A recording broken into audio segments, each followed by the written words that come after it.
दोस्तों एक बार फिर गोडसे चर्चा में है।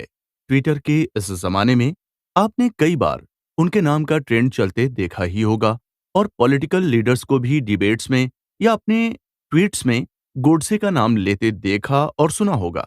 अभी हाल ही में बीजेपी सांसद साध्वी प्रज्ञा का बयान आया। इस बयान को देखते हुए एक बात तो कही जा सकती है कि कभी बंद कमरे में इस पर होने वाली चर्चा अब सोशल मीडिया पर पक्ष विपक्ष में बदल गई है और एक बड़ा मुद्दा बन रही है। अगर ट्विटर की ही बात करें तो वहां वेल डन प्रज्ञा और गोडसे हैशटैग ट्रेंड कर रहा था। फेसबुक पर भी मैंने गांधी को क्यों मारा नाम से होम पेज सुर्खियां बटोर रहा था और हर साल गांधी जयंती पर गोडसे का नाम ट्रेंड पकड़ जाता है और उसी से शुरू होती है why I killed Gandhi book की खोज। हम जैसे वो सारे क्यूरियस लोग जिन्हें सिर्फ सुपरफिशियल बातों से काम नहीं चलाना होता है बल्कि डीप रीडिंग के बाद एक स्ट्रॉन्ग ओपिनियन फॉर्म करना होता है। एक ऐसा ओपिनियन जो किसी से बहुत इन्फ्लुएंस्ड ना हो और हम एक वेल रीड और इन्फॉर्म्ड सिटीजन बन जाएं ताकि फैक्ट और र्यूमर के बीच की थिन लाइन हम कभी क्रॉस न करें। इन सब चीजों को अचीव करने के लिए तो हम ढेरों किताब खोजते हैं, बड़े बड़े आर्टिकल्स पढ़ते हैं, लेकिन इस बिजी और शॉर्ट टर्म कंटेंट वाले जमाने में एक मोटी बुक लेकर उसे पूरा पढ़ना एक टाइम टेकिंग प्रोसेस हो जाता है और फिर हम शॉर्टकट आजमाते हैं और पहुंच जाते हैं यूट्यूब पर उस किताब की समरी या रिव्यू सुनने के लिए। पर खुद सोचिए, क्या वो 5 मिनट का वीडियो एक 500 पेजेस की बुक को कितना ही जस्टिस दे पाई होगी? इसी प्रॉब्लम को सॉल्व किया है हमने, जहां पर आई किल्ड गांधी की समरी, जिसमें बुक का सारा क्रक्स मौजूद है। ये ऑडियो बुक समरी आपके एक्चुअल बुक रीडिंग का सबसे स्मार्ट सब्स्टिट्यूट है। तो चलिए इस बुक में जानते हैं कि सोशल मीडिया पर गोडसे का जो बयान ट्रेंड कर रहा है, जो उन्होंने गांधी जी की हत्या के मामले की सुनवाई कर रहे जज के सामने दिया था, आखिर क्या था वो बयान कि जिसे सुनने के बाद अदालत में प्रेजेंट सभी लोगों की आंखें गीली हो गई थीं और कई तो रोने लगे थे। एक एडवोकेट ने तो अपने कमेंट में ये तक लिख दिया था कि यदि उस समय अदालत में प्रेजेंट लोगों को ज्यूरी बना दिया जाता और उनसे फैसला देने को कहा जाता तो अनडाउटली वे प्रचंड मेजॉरिटी से नाथूराम को निर्दोष घोषित होने का निर्णय देते। इस पूरे बयान को सुनने के लिए और गोडसे के सोच को समझने के लिए सुनिए आगे के एपिसोड्स। मोहनदास करमचंद गांधी ने इंडियन पॉलिटिक्स को लीड किया है और वो एक एक्टिव लीडर के रूप में 1915 से लेकर 30 जनवरी 1948 की दोपहर तक रहे, जब नाथूराम विनायक गोडसे ने उनके जीवन का अंत करते हुए उनके सीने में 3 गोलियां दाग दी। इसके बाद नाथूराम गोडसे ने प्रशासन के सामने सरेंडर कर दिया। 8 नवंबर 1948 को दिल्ली के प्रसिद्ध लाल किले पर जब स्पेशल जज की कोर्ट में नाथूराम गोडसे से ये पूछा गया कि क्या वे अपने बचाव में कुछ कहना चाहते हैं, नाथूराम गोडसे ने एक डिटेल स्टेटमेंट के जरिए जज को अपना जवाब सुनाना चाहा। इस स्टेटमेंट के पब्लिकेशन पर बैन लगा हुआ है। Chief prosecutor C.K. दफ्तरे ने नाथूराम गोडसे को कोर्ट में स्टेटमेंट पढ़ने की इजाजत तो नहीं दी, लेकिन उन्होंने इसे अपने खिलाफ लगाए आरोपों के बचाव में सबमिट करने की इजाजत दे दी। प्रोसिक्यूटर ने पाया कि मर्डर के इस मामले में नाथूराम के साथ सभी गवाह, महात्मा गांधी के साथ साथ मौजूदा रूलिंग पार्टी तक के तथ्यों पर रोशनी डाली जानी चाहिए। जनता इस मामले पर कोर्ट की ओर से शुरू से लेकर अंत तक सभी सच्चाई जानना चाहती थी। इसलिए जज श्री आत्मचरण ने वकील से कहा, मैं किस कारण जांच को रोकूं? मुझे कानूनन इसके लिए कोई वजह चाहिए, कोई ठोस कारण चाहिए ताकि मैं सारे चार्ज हटा सकूं। तो ऐसे में आपके पास कोई अथॉरिटी या कानूनी सबूत या ऐसा कोई कारण है जो आपके विरोध को सपोर्ट कर सके? लेकिन वकील के पास ऐसा कुछ नहीं था कि वो कोर्ट के सामने पेश कर जज को सेटिस्फाई कर सके। हिसार कोर्ट में नाथूराम गोडसे के स्टेटमेंट को पढ़ने के लिए दायर याचिका को खारिज कर दिया गया। अगले दिन इस स्टेटमेंट के कुछ अंश समाचार पत्रों में छपे। दोनों तरफ की दलीलें और भी कई महत्वपूर्ण तथ्य थे जो फिलहाल अंधेरे में ही थे। लोग ये जानना चाहते थे कि गांधी जी की हत्या करने वाले गोडसे पर कौन कौन से चार्ज लगे हैं। पंडित नेहरू प्रधानमंत्री थे। उनके कहे अनुसार हर राज्य में इस बयान के पब्लिकेशन पर रोक लगा दी गई, आंशिक और पूर्ण रूप से। इसके बाद सरकार ने नाथूराम गोडसे का पूरा बयान शिमला हाई कोर्ट में जून 1949 में दर्ज करवाया। नाथूराम गोडसे के कोर्ट में बयान के वक्त मीडिया कर्मी उस समय अपना पेन नोटबुक लेकर स्टेटमेंट नोट करने के लिए तैयार खड़े थे, उत्सुक थे सही रिपोर्ट जानने के लिए। नाथूराम गोडसे का बयान कोर्ट में दर्ज हुआ और अंग्रेजी में पब्लिश हुआ, क्योंकि कोर्ट की कार्यवाही भी इसी भाषा में हुई थी। दुनिया के हर कोने में लोग इस मामले की जानकारी को लेकर एक्साइटेड थे कि गांधी जी के हत्या वाले मामले का आखिर क्या होगा। लोग आश्चर्य में थे कि वो कैसा आदमी होगा जिसने महात्मा गांधी को मारा। उस समय के कुछ जाने माने लेखकों ने इस विषय पर लिखा। उन्होंने उस समय के हालात, जमीनी हकीकत, जजमेंट और उपलब्ध आंकड़ों पर खूब लिखा, क्योंकि शायद वो जानते थे कि वो इतिहास लिख रहे हैं और आज की जनता भी यही पढ़ना चाहती है। कानूनन ऑथेंटिक स्टेटमेंट अब क्लियर हो चुका था और उस समय के कुछ राइटर्स ने माहौल के हिसाब से चीजों को तोड़ मरोड़ कर भी पेश किया। पढ़ने वालों ने भी अपनी खुद की राय बना ली थी और असलियत और अंदाजे के अनुसार स्टेटमेंट का अपना अपना मतलब निकाल लिया था। इस बारे में नाथूराम ने खुद कहा था कि कुछ ईमानदार इतिहासकारों ने मेरे किए गए काम को लिखा है और एक दिन भविष्य में वे सच को जरूर जान लेंगे। नाथूराम गोडसे ने जिन परिस्थितियों में ये काम किया था, उस लिहाज से वे उस समय परम पूजनीय हो गए थे। लेखक गोपाल गोडसे नाथूराम गोडसे के छोटे भाई हैं और महात्मा गांधी मर्डर केस में शामिल रहे थे। वे बेहद शर्मिंदा थे और अक्टूबर 1964 में जेल से रिहा हुए, लेकिन एक महीने बाद एक अन्य मामले में फिर से गिरफ्तार किए गए और फिर 1 साल तक जेल में रहे। फाइनली 1965 में उन्हें रिहा कर दिया गया। इस किताब में नाथूराम गोडसे का लाल किले पर दर्ज किया गया पूरा बयान दर्ज है। इससे पहले हम आपको उस मामले की तमाम डिटेल्स, इन्वेस्टिगेशन की जानकारी बताएंगे जो स्पेशल कोर्ट में प्रस्तुत की गई। कैसे 15 नवंबर 1949 को नाथूराम और आप्टे के ऊपर चार्ज डिक्लेयर होने के बाद प्रोसीजर कंप्लीट हुआ। इस पुस्तक में नाथूराम विनायक गोडसे के बारे में जानकारी और उसके साथियों के बारे में जानकारी सहित लेखक के अपने विचार भी हैं। गांधीवादी विचारधारा के लोगों के द्वारा नाथूराम और आप्टे का विरोध होना निश्चित था। अपनी मर्जी से नाथूराम गोडसे ने अपने छोटे भाई दत्तात्रेय को ये बयान पब्लिक करवाने के लिए कहा था, जैसा लेखक ने लिखा है। किताब स्पेनिश वर्जन से ट्रांसलेट की गई है। इस किताब को छपवाने के लिए लेखक और एडिटर कमिटेड हैं। 19 सितंबर 1993, गोपाल गोडसे, द इवेंट, वो हादसा। 15 अगस्त 1947, ब्रिटिश हुकूमत के अंत के बाद ही बंटवारे का ऐलान हो गया। भारत और पाकिस्तान अलग अलग हो गए। लोगों का पलायन जारी था, दंगे हो रहे थे, मौतें हो रही थीं, लूट रेप से पूरा मुल्क परेशान था और ऐसे में गांधी जी मुस्लिमों के हितैषी और हिंदुओं के विरोधी के रूप में अपनी इमेज बिगाड़ चुके थे। राज्यों के बंटवारे को लेकर काफी मुश्किलें थी। हैदराबाद के निजाम गांधी जी की आज्ञा का पालन नहीं करने वाले थे और वे कश्मीर पर अटैक करने के बारे में सोच रहे थे। उस समय सरदार वल्लभ भाई पटेल भारत के उप प्रधानमंत्री के पद पर आसीन थे। उन्होंने उस समय पाकिस्तान को बसाने के लिए 550 करोड़ रुपए बंटवारे के समय दिए थे। पाकिस्तान की ओर से मुद्दा कश्मीर को लेकर गरमाया हुआ था। 12 जनवरी 1948 को हुई प्रेस कॉन्फ्रेंस से पहले सरदार पटेल ने अपने एक बयान में कहा था कि हम कश्मीर को लेकर एग्रीमेंट पर बात करेंगे, लेकिन भारत सरकार ने इसके लिए कोई फिक्स तारीख या पेमेंट का प्रावधान नहीं रखा था। मैं बात खुले शब्दों में कहना चाहूंगा कि जब तक कश्मीर मसले का हल नहीं होगा, हम बाकी भुगतान नहीं करेंगे, क्योंकि सरदार वल्लभ भाई पटेल जानते थे कि बकाया राशि रोके जाने के बिना पाकिस्तान भारत और कश्मीर मुद्दे का हल नहीं निकालेगा। आग बुझाने के 2 ही तरीके हैं, या तो उस पर पानी डाला जाए या उसे ईंधन न दिया जाए।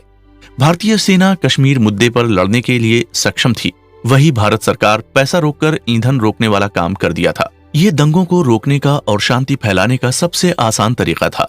लाल बहादुर शास्त्री जी जब प्रधानमंत्री थे, उन्होंने उस समय भारतीय सेना को लाहौर तक कूच करने का आदेश दिए जाने का मन बना लिया था। उस समय गांधी जी दिल्ली में थे, जो भारत सरकार की आर्थिक और व्यापारिक नीतियों पर चर्चा कर रहे थे। उन्हें जब इस बात का पता चला तो उन्होंने सरकार के इस निर्णय पर सहमति नहीं जताई और इस पर रोक लगा दी गई। गांधी जी ने सरकार को अहिंसा का पाठ पढ़ाया और गांधी जी ने उस समय भारत सरकार को भूख हड़ताल की धमकी देते हुए दबाव बनाया और कहा कि पाकिस्तान को भुगतान कर दिया जाए। आखिरकार 12 जनवरी 1948 को सरकार को अपना निर्णय वापस लेना पड़ा। लेकिन आप अहिंसा के पुजारी बनकर किसी तरह के अन्याय का साथ देकर समाज पर दबाव नहीं बना सकते। सरदार पटेल ने गांधी जी को समझाया कि वो अपना फैसला वापस ले लें। मौजूदा सिचुएशन में सरदार पटेल को गांधी जी की भूख हड़ताल और हिंसा वाली बात पसंद नहीं आ रही थी।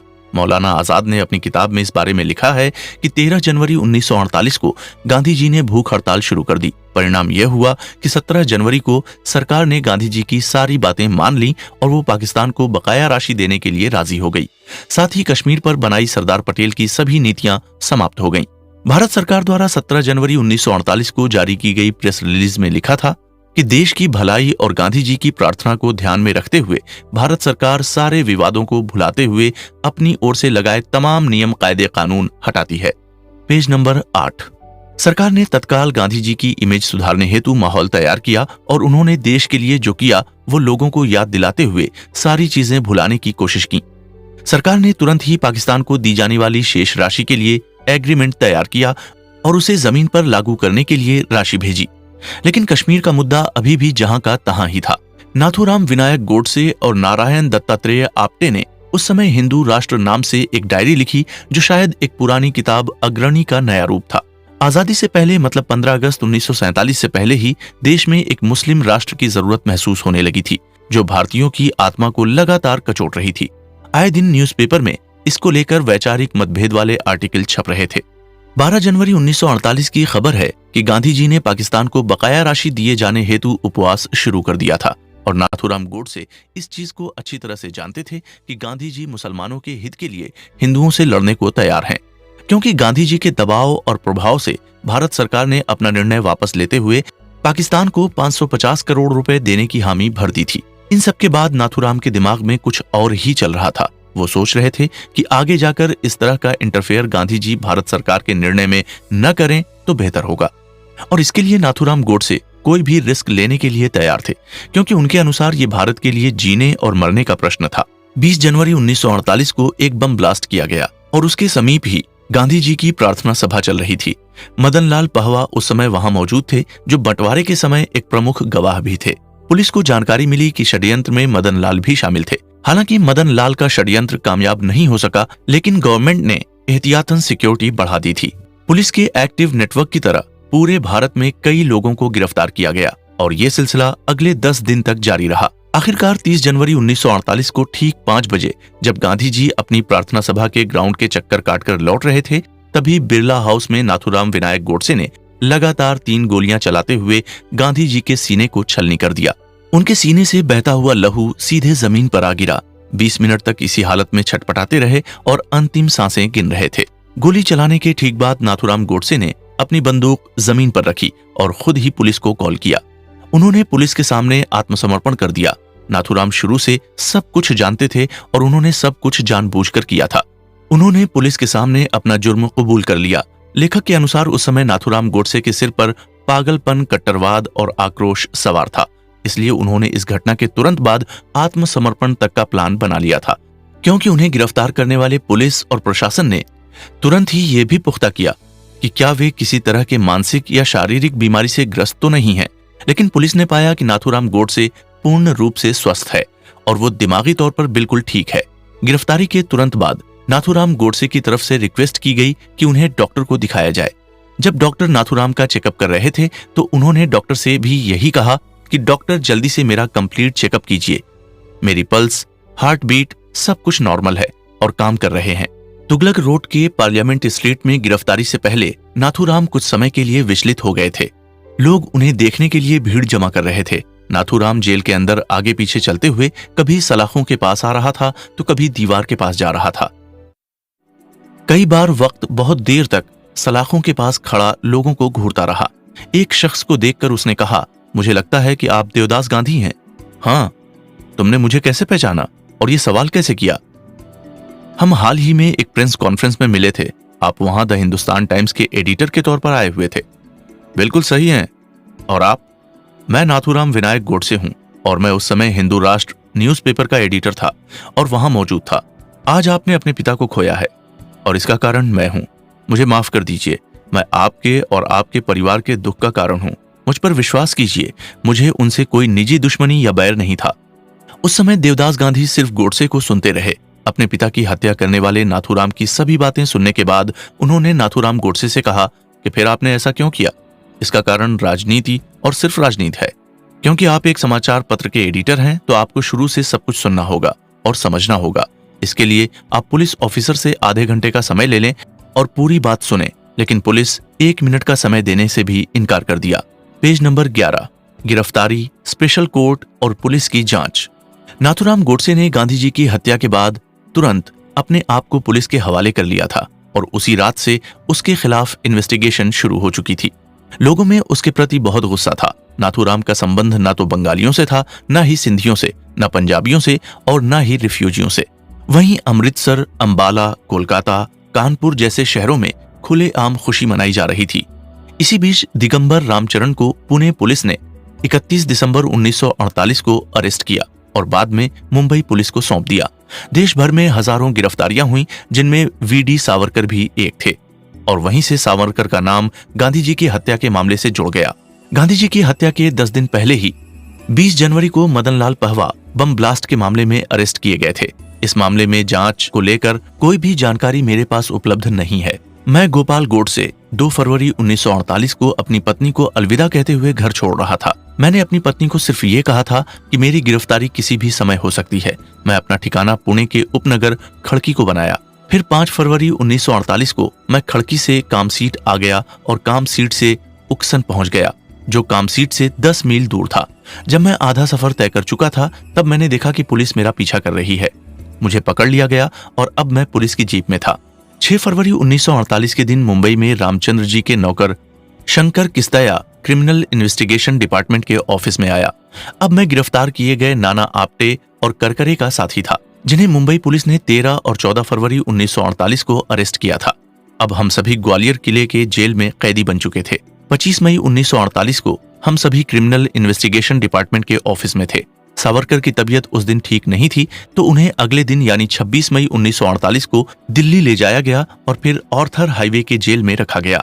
27 जनवरी 1948 को हम सभी लाल किले के स्पेशल जेल में पहुंच चुके थे, जहां हम सभी सावरकर और डॉक्टर परचुरे से मिले। 1947 में मुंबई विधानसभा में एक नया कानून पास हुआ, जिसे act of Mumbai public safety major के नाम से जाना गया। इस कानून के तहत एक स्पेशल कोर्ट बनाई गई, जिसमें एक जज को ये अधिकार दिए गए कि वे इस तरह के मामलों के सबूतों की जांच करें, प्रोसीजर को आगे बढ़ाएं, चार्जशीट और वर्कशीट का अध्ययन करते हुए किसी भी मामले को बिना देरी किए जल्द से जल्द निपटाएं। इस वजह से अपील के समय को 60 दिन से घटाकर 15 दिन कर दिया गया था। जब हम कोर्ट पहुंचे तो वहां हमने कोर्ट का बदला हुआ माहौल और स्वरूप देखा। ये 27 मई 1948 की सुबह से जब एक विशालकाय कोर्ट रूम में हमारा प्रवेश हुआ, जो लगभग 100 फीट लंबा, 22 फीट चौड़ा एक बड़ा सा कमरा था।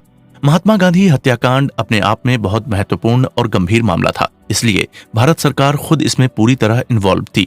जब 10 बजने में 1 मिनट बाकी था, तब जज के आने की सूचना हमें दी गई। फोटोग्राफरों ने अपने कैमरे संभाल लिए थे ताकि वो जज को कवर कर सकें। जज के आते ही उन पर कैमरे की तेज रोशनी और फ्लैश एक के बाद एक चमकने लगे। श्री सी के दफ्तरी खड़े होकर जज को नमस्कार करते हैं और फिर कोर्ट रूम में चार्जशीट पढ़ी जाती है। Page number 13। गवाहों के स्टेटमेंट दर्ज करने के लिए 2 जून 1948 को कोर्ट की तारीख लगी। 3 जून दोबारा हम कोर्ट में पेश हुए और उसके बाद हमारे ठिकाने फिक्स हो चुके थे। गवाहों के बयानों की कॉपी श्री अनाराम भोपटकर को सौंप दी गई, जो पहले से ही तय था। भोपटकर सावरकर के वकील थे।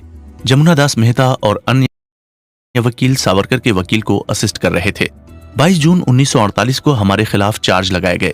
कोर्ट ने हमसे कहा था कि यदि हम अपने ऊपर लगाए हुए चार्ज को सही माने तो सजा कम हो सकती है।